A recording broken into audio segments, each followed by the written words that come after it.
There are some fears that never really leave us, only waiting for the right moment to resurface. For Aryan, that fear had always been tied to one simple sound, a soft, hollow click in the dark.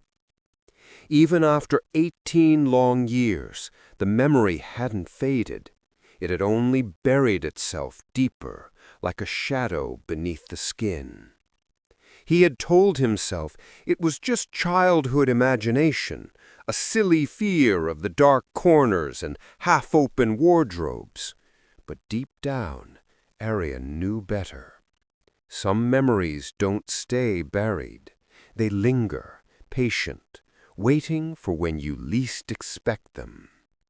It was the 4th day of his work trip, and the weekend had finally arrived in New York. The city buzzed beneath his hotel window, taxi horns, distant chatter, and the ceaseless hum of life that never truly sleeps. Yet inside room 1204, there was only stillness.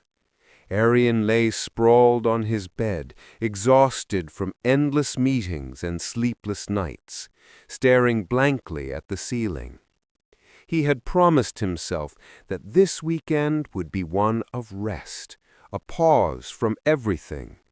But as the night deepened, that familiar restlessness crept in. He turned on his laptop, scrolling through films until one caught his eye. A classic horror flick, the kind he used to dread as a child. "Right, which horror film shall I brave tonight?" he muttered, forcing a small laugh. His voice echoed faintly across the room. There was no one to answer, of course, just the quiet hum of the air conditioner and the occasional creak from the old wooden wardrobe in the corner. This had become his strange little ritual on business trips, a challenge to his own fear. As a boy, Aryan would hide his face during horror scenes, trembling until his parents turned the lights back on. Now, as an adult, he forced himself to watch them, hoping that maybe one day the act of watching would dull the fear that had haunted him for years. He had no idea that tonight that same fear would find its way back, and that it had been waiting for him all along. Aryan's first experience in a hotel room felt as fresh in his memory as if it had happened yesterday. He was only 6 years old, staying with his parents on a family trip.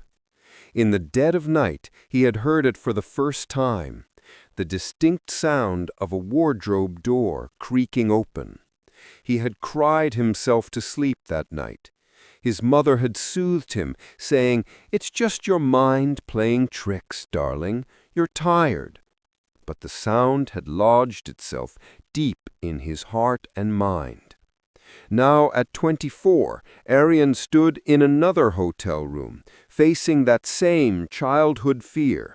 He held his suitcase in one hand and that same old dread in his heart. "Just 2 nights, then the flight home," he muttered to himself, exactly as he used to ward off bad dreams as a boy. It was the 4th day of his work trip, and the weekend had finally arrived in New York. Exhausted after a hectic week, Aryan decided he would spend the entire weekend resting in his room. Late into the night, he scrolled through films on his laptop. "Right, which horror film shall I brave tonight?" he asked the empty room. This was his new habit, a conscious effort to confront his fears. As a child, he had been terrified of such films, but now he deliberately sought them out, hoping to somehow conquer the unease that had haunted him for 18 years. A particularly frightening scene began to play. Suddenly, Aryan's heart hammered against his ribs. His breath quickened. Vivid memories flooded back. A little boy sobbing in a vast hotel bed, his parents trying to calm him down. I can't stay here alone. There's someone in this room." The voice of his younger self echoed in his ears. He turned up the volume on his film, but the fear, instead of receding, only grew stronger. Then suddenly, a sound cut through the movie's audio. Click! It was exactly the same sound that had terrified him as a child, the precise noise of a wardrobe door being opened. Aryan ripped his headphones off. His eyes snapped to the wardrobe in the corner of the room. Its door was shut tight. He took a deep, steadying breath. "It's just my imagination," he told himself firmly. "It's the film." But his heart knew the truth. This was the same ancient fear that had been following him since childhood. When the film ended, he collapsed into bed, his nerves utterly frayed. The moment his eyes closed, the old terror stirred, but sheer exhaustion pulled him into a deep sleep. In the middle of the night, a loud, sharp noise shattered his slumber. Clunk! It sounded as if the wardrobe door hadn't just closed, but had been slammed shut by a powerful hand. Aryan's eyes flew open. The thudding of his heart pounded in his ears, and a strange, cold anxiety settled in his chest. "There's someone here. I heard a sound," he stammered, his voice trembling. He scanned the room. Every shadow seemed menacing, every slight movement suspicious. His gaze returned to the wardrobe. The door was as closed as it had been before, yet he was certain the sound had come from there. A moment later, he detected movement near the wardrobe, a shadowy form that detached itself from the wall and vanished in the blink of an eye. His hairs on his arms stood on end. This was no ordinary shadow. It had looked disconcertingly like a human shape dissolving into the air. "No, this is just my mind playing games," he cried out, but his voice lacked conviction. He scrambled out of bed and crept along the wall to the light switch. His hands shook as he flicked every switch, flooding the room with light. In the stark brightness, everything appeared normal. No shadow, no movement, yet his heart refused to be convinced. He returned to bed, but sleep had now deserted him completely. Everything felt suspect. The wardrobe door, the window curtains, even a slight draft felt like the sign of a presence. At 4:30, when the night was at its darkest and quietest, another sound shook him to his core. Click. This time the sound came from the bathroom door. Aryan looked, and his breath caught in his throat. The bathroom light was on. He knew with absolute certainty that he had turned off all the lights before going to sleep. "But the light, how is it on?" he whispered, bewildered.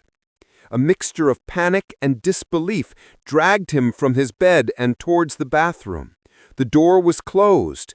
He grabbed the cold handle with a trembling hand and pulled the door open. The room was empty, but he felt a distinct impression that someone had just been there. The air itself felt strangely occupied. He quickly locked the door and shakily returned to bed, knowing that for the rest of the night, sleep would be a lost cause. The next morning, as he checked out, Aryan approached the young woman at the reception desk. "Excuse me," he began hesitantly. Has this room ever been famous for any reason? Any incidents?" The receptionist smiled politely. "No, sir. This is our new wing. Although," she paused, checking her screen, "the elderly lady who stayed here the night before you made some rather odd complaints, too." Aryan held his breath. What did she say?" "She said that, in her opinion, this room isn't suitable for a child." A shiver ran down Aryan's spine. He turned and looked back towards the corridor that led to his former room. through the main door, or perhaps a window, he felt the distinct sensation of a small child watching him. A strange, wry smile touched his lips as he turned away. Perhaps this fear will never let me go, or perhaps I will never be able to let go of it. Walking out of the hotel, Aryan felt it. His childhood fear was still following him. The terror that had begun 18 years ago was still as alive and real as it had ever been.